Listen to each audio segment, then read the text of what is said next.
Hey guys, welcome back to my channel.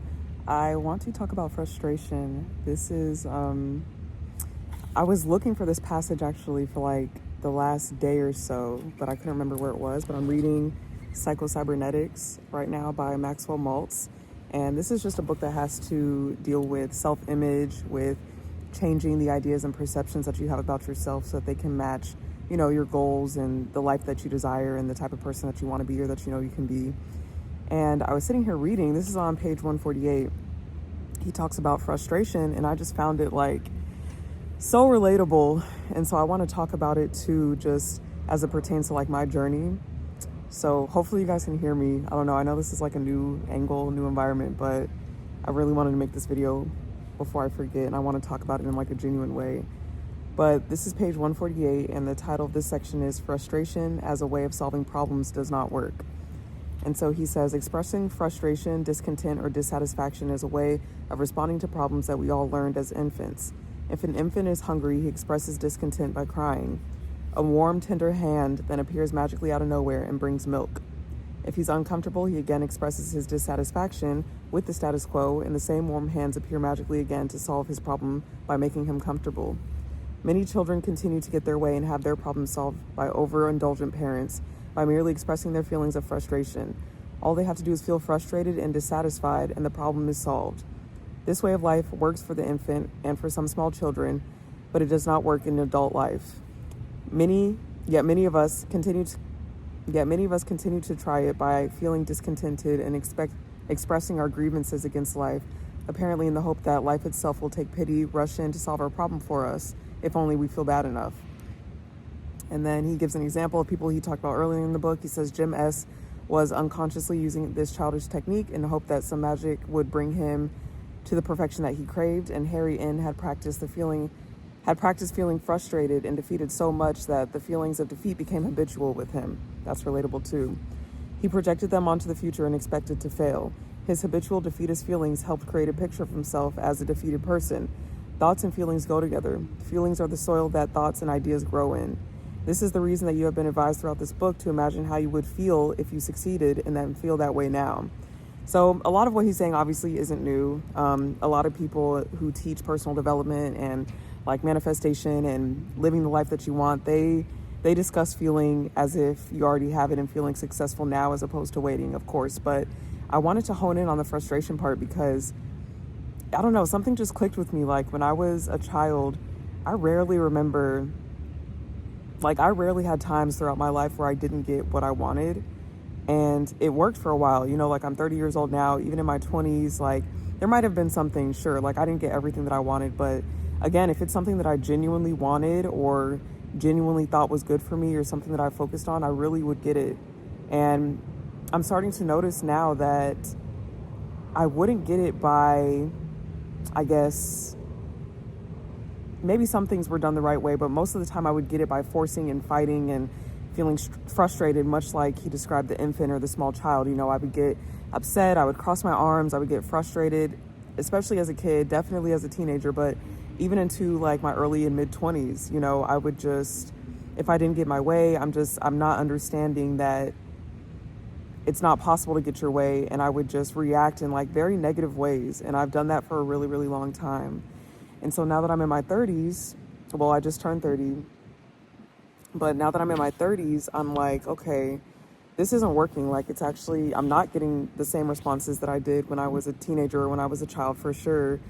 And it's damaging to a lot of relationships because sometimes when I want things to go a certain way and other people are involved, sometimes the way that I react causes others to like see me as somebody who just isn't emotionally mature or somebody who doesn't know how to control herself, and it causes a lot of pain like within my relationships from the people who witness this and who experience this side of me. And so as I'm working on like changing my self-image, I am coming into a lot of frustration because the old me that I no longer want to identify with is so used to using frustration and using those childish techniques in order to get what she wants. But now the more mature me and the me that understands that there's a better way to do things knows that that's not the way. And so it's kind of like me having to keep myself in check, like keep a a younger version of myself or a more immature version of myself in check. And I haven't been able to really put it into words, but it's very interesting, you know. And as he said too, thoughts and feelings go together. Feelings are the soil that thoughts and ideas grow in.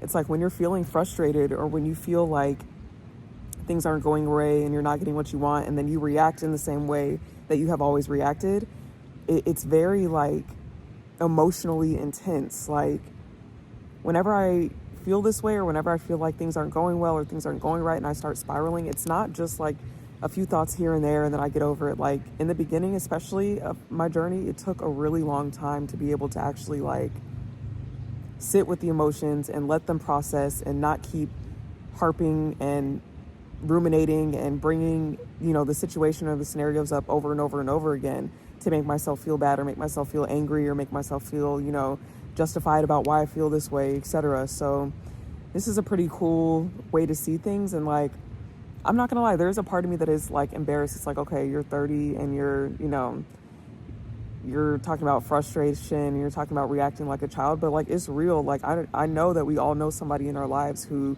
probably reacts to things or thinks about certain situations in a really immature way, maybe from childhood. And like, I'm not saying that it's right. I'm not saying that it's a good thing, but it's definitely something that I'm working on. And like, I'm tracing back in my past now, moments of when I've done this, like in my adulthood. And it's embarrassing, but you know, I have this knowledge now. And I know that I mentioned this in my video yesterday, like the me now wouldn't make the same decisions and wouldn't make the same choices as me in the past because I have more knowledge, I have more tools, I have more experience and perception and understanding. And so that's just like how I'm coming at it too, because I don't want to feel bad about myself, obviously, and I don't want to like harp on what I did or what I said in the past or how I reacted to something. But you know, again, I'm just bringing up like, or thinking about the different scenarios in which I have acted this way and like relating it to this chapter. And I thought that this was pretty cool to learn because now I can consciously enforce the idea that frustration is not a way to solve problems. Like I can now tell myself like, okay, in the past, I thought that getting frustrated, getting upset and not budging or just having a really negative energy and bad attitude until I got my way was the way to get things. But now I'm starting to understand that that way does not work anymore and that I don't want to be the person who does that, and that I'd rather take an easier route to materialize the things that I want, or I'd rather take a more positive route to my goals and my aspirations as opposed to saying, oh no, if it's not this way, I don't care. If it's not this, then I don't want it. And you know, it has to be exactly that. Like I'm very glad that I'm reading this book and that I found this information. And again, this is Psycho-Cybernetics by Maxwell Maltz. It's really, really good. My friend recommended it to me a while ago. I let it sit for a minute, but I've been reading it and like every day, every other day. And it's really helping because there are so many things that we do, even with the example of the infant, like the infant cries, gets upset, and then somebody or something will comfort them. And it's like, there's so many things that we do just from childhood, just for survival, right? That we had to do based off of survival. Like when you're born, you only knew how to cry, how to laugh, how to yawn, swallow. You only knew like the basic things needed to survive. And then as you got older and as you experienced more life, you then started taking on, you know, different techniques of survival or different ways of being from the people around you and from your environment. And so it's like, even when you're years removed from that or decades removed from that, it's like you still hold on to these things in this environment unless you take the initiative to learn something new or to practice something new, or unless you take charge and say, hey, despite me growing up this way or despite me feeling this way, I understand that I have the choice now. And so I feel really fortunate to like learn and understand this, because some people go their whole lives, like, even though I feel a little bit late to the game because I am older, I am in my, 30, I just turned it, but some people never learn this, or some people learn this when it's like, when they're sitting alone in a nursing home and they have nothing else to think about except for the things that they have done or the way that they've acted. And, it's never too late, but you know what I mean? Like, I'm very fortunate that I'm learning this stuff now. And it's not comfortable. Like, when I have to like rein myself in, or when I have to control this almost entity, it feels like, of myself that resonates with the negative outlashing and the frustration, like, it's not comfortable, it's not fun. But anytime that I move through it, or anytime that I actually like succeed and not lashing out or succeed in not acting that way, it gets a little bit easier and easier and easier, and it allows me to like trust myself more and to relax more and to trust that, you know, I'm making the right decisions and that things are going to be okay. So that's all that I wanted to talk about, you guys. Again, this is a really good book if you haven't read it. And again, I think that just frustration, resentment, anger, those things are so common in a lot of us, especially like if you are starting out your journey or like you haven't addressed those emotions before. Like if you're acting out like those emotions in the same way that you did when you were, you know, a child, then a teenager, then now you're a young adult and you want to like change it, it's definitely possible. So I hope that this inspires somebody. I hope that this conversation is like relatable.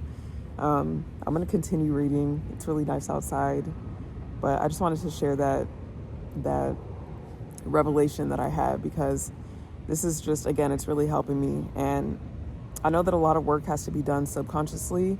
You know, I have to like change the scripts that are in my mind, and I have to change like my self-image, the way that I think about myself, because a lot of those thoughts and ideas that I have about myself are on autopilot. But before you can address the subconscious, you really have to address the conscious. You have to be aware of how often you think these things about yourself, or how often you perform these behaviors and these thoughts.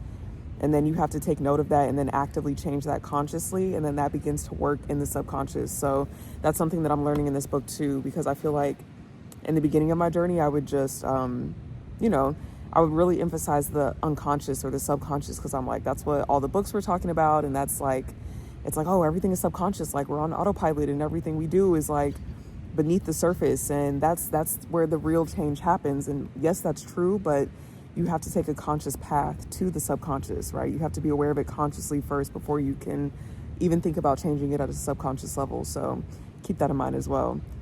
And yeah, I'm going to continue reading, but thank you guys for watching. I really appreciate it. Let me know in the comments if this was relatable, or if you have any, you know, experiences that you want to share. I love speaking with you guys about it. I'm excited to post more and share more about this book and my journey, and I'll see you guys at the next video.